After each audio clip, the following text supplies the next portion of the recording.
मोकळं काहीच नाही वाटायचं, असं बांधल्यासारखं शरीर वाटतं. तेव्हा फक्त पेनकिलर घेतली तेव्हाच आराम वाटायचा, नाही तर मग पूर्ण आपल्याला उठता येत नव्हतं आणि बसता येत नव्हतं. त्याचा पावर आहे तोपर्यंत बरं वाटायचं, पावर कमी करायचं काही ब्लड टेस्ट केले होते. हो, टेस्ट केली होती. तेव्हा ती म्हणजे पॉझिटिव्ह आली.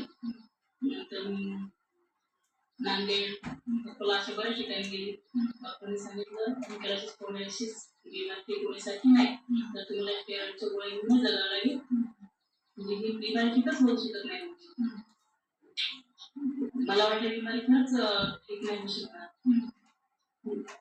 असं मला म्हणजे मी सोडून दिलं होतं की डॉक्टरच्या मध्ये बिमारी ठीकच होऊ शकत नाही, आपल्याला लाईफ टाईम असंच राहणार आहे. तेव्हा मग मी समोरच्या मॅडमच्या हॉस्पिटलमध्ये गेली. त्यांनी मला 7 दिवस पंचकर्म केले आणि नंतर मेडिसिन दिले. आता मला 19 दिवस झाले मेडिसिन घेऊन, पंचकर्म आणि मेडिसिन घेऊन 70% आराम आहे मला. आता काय करता येते, बसता येते, उठता येते, स्वतःची कामं करून स्वतः करता येतात आणि पूर्वीपेक्षा आता सर्व नॉर्मल झाली. हो, आयुर्वेदिक ट्रीटमेंट घ्या. जे माझ्यासारखे पेशंट असतील त्रास झाले त्यांनी आयुर्वेदिक ट्रीटमेंटच घ्यावी. त्यांना जर शक्य असेल त्यांनी पलाश आयुर्वेदिकच या, पलाश आयुर्वेदिकमध्ये ट्रीटमेंट घ्या.